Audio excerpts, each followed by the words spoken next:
Oh, hey, what's up, guys? How's it going? This is Papa Goat back at it again with another deck profile for the channel. Today I'm bringing you my Altergeist list for the post 2020 format, and yeah, I think it's a really good meta call for the format. People that don't want to play like Synchron Eldritch or play Adamancipator or just any other meta deck, I think Altergeist is a good rogue strategy. We just got multi-figure back to 3, so the deck is really consistent, a lot better than how it used to be about like a year or so ago. But without further ado, let's just go ahead and get right into the list. If you're new to the channel, I'd ask you guys to come and subscribe and then let me know what you want to see down in the comments below. And I'm always open to new suggestions. If you have any suggestions on what I should do with the deck, please tell me what you think is best and maybe I'll play test with it. We'll see. To start off, we play 3 copies of Marionetter. Sets a trap card from the deck to the field, plays around Ash, and then when you have an Altergeist in the graveyard, you get to summon it back with Marionetter. You usually summon back out Multi-Faker. Can't believe Multi-Faker actually came to 3 this list. I think it was a really bad call on Konami. This card is broken. 3 Multi-Faker is definitely not healthy for the game, but with cards like Lightning Storm going around and cards like Danko Seka, Red Reboot, just stuff that like stops this deck, I definitely think it's probably balanced, but having 3 Faker is probably not the best call that they could have made. But nevertheless, I love this deck. I think, uh, personally, just because I'm biased, I think it was a good choice. But we'll see. 3 copies of Meloseek. This card is crazy. You win in time with this card. You attack directly for 500, and then you send a card from the field to the graveyard. Not even destroy, you just send.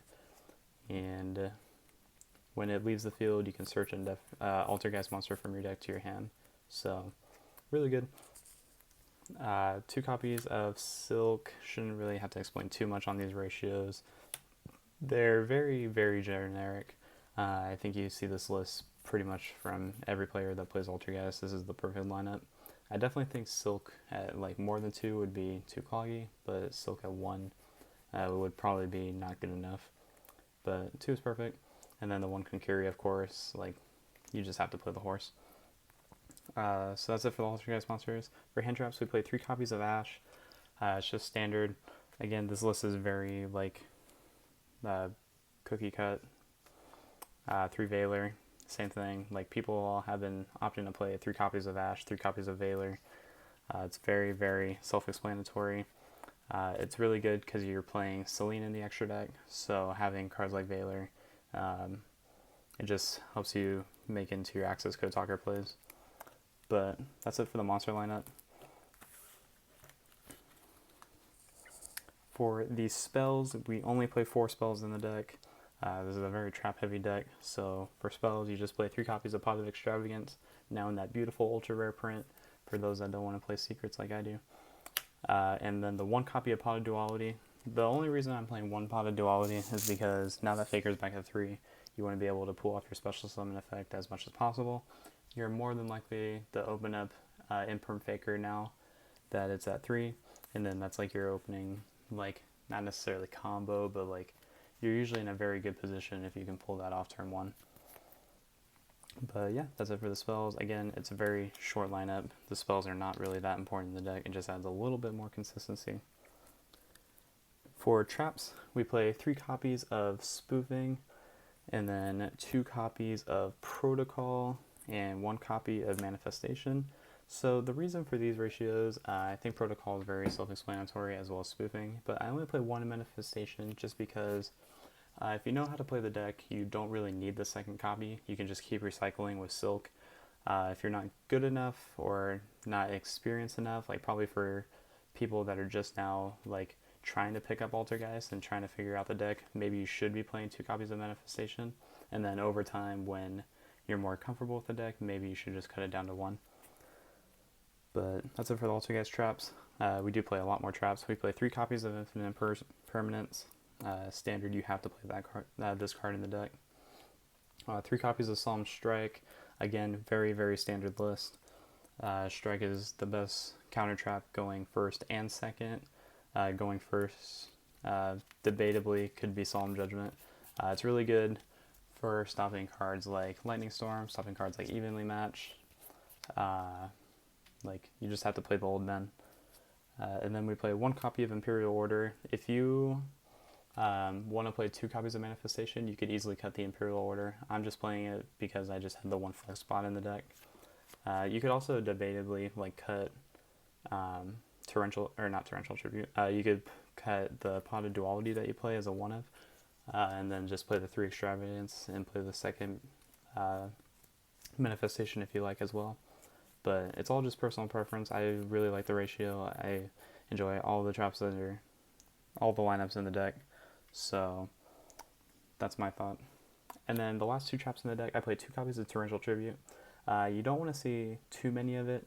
I think 2 is a good number. 3 clogs a little bit, but it's a really good sleeper card this format, and it doesn't really hinder your plays too much. Like especially when you have a Faker in hand and you just blow up your opponent's board, and then you resolve Faker, you're in a really good position after that. Can't really complain too much there. But yeah, debatably you could cut Torrential Tribute for like Compulse or Crackdown to make your link plays more live. But right now I'm playing Torrential, and I just think it's more like useful than those other cards at the moment. But I have been playtesting around with everything. For the extra deck, we play 3 copies of Linkaribo.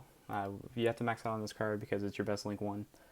You're playing it because you play Extravagance, and if you banish all your copies of Linkaribo, then you're pretty much in a bad spot. We play 1 copy of Relinquish Anima. This card is crazy. It punishes bad players for not being able to utilize their columns the right way. But it's so rare when that happens. You almost never pull it off, but it will sneak in every now and then. Maybe it's good for like locals, for people that don't really know what you're playing. They'll just play into the column if they're, again, bad. But it has happened a couple times, but I wouldn't really bank on it. It's just a nice 1 of. And then same with Almirage. Again, just a nice 1 of, another Link 1. I think you should just play 5 Link 1s in the deck, just to get your combos going. And then we play, for Link 2s, we play 3 copies of Hextia. This card is crazy.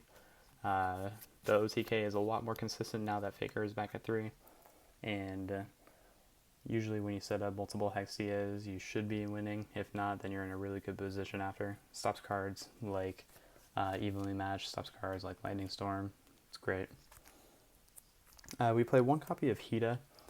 So Hexia is a fire, and then you play like Ash, so you can always add back with that, and or it's not add back, but special summon it back with Hida, and then it really makes your Access Code Talker plays live by going into cards like Phoenix, or you could make Selene with it as well. Just very broken. And then to complement Phoenix, we play 1 copy of Unicorn as well. Really like Unicorn. It's so rare when you make it, but I wouldn't cut it for anything. I just like having it as the extra body. For going into Access Code as well, you play 1 copy of Selene. You kind of have to play it since you're playing Valor. The whole deck is spellcaster monsters. The only monster you're not playing that's a spellcaster is Ash, but that's not really too much of a problem. Selene is really good in this deck. Can't complain. 1 Prime Banshee. You almost never make this card. Basically, if you're making this card, I don't think you're in a good spot. You should be losing. I really don't like it. You just need the name, I guess. Don't really want to go too far in detail about that. 1 copy of Borolo Dragon. Again, it's just a Link 4 that you could just make. Your Link climbing plays are so much more live now that we have 3 Faker, and then we have cards like Selene and Hida. So Borolo, it's just an extra name. You don't really make it. Instead, you're making Access Code Talker. I'd argue if you had a second copy of Access Code Talker, you could just cut the Borolo in general and just play 2 of this. But again, it's personal preference. I know it's not the cheapest card, but if you have 2 Access Code Talkers, play it. If not, you're fine with just 1. But other than that, that's the deck. I've wanted to go and take this to locals, but if people don't know, Konami let out a statement regarding organized play saying that organized play was going to be postponed for the foreseeable future. I think they canceled Nats, they canceled a bunch of YCSs, and even my local card shop, they canceled organized play for the time being. Hopefully this all clears up soon. Like, everyone needs to get back and play, but again, our health and safety is much more important.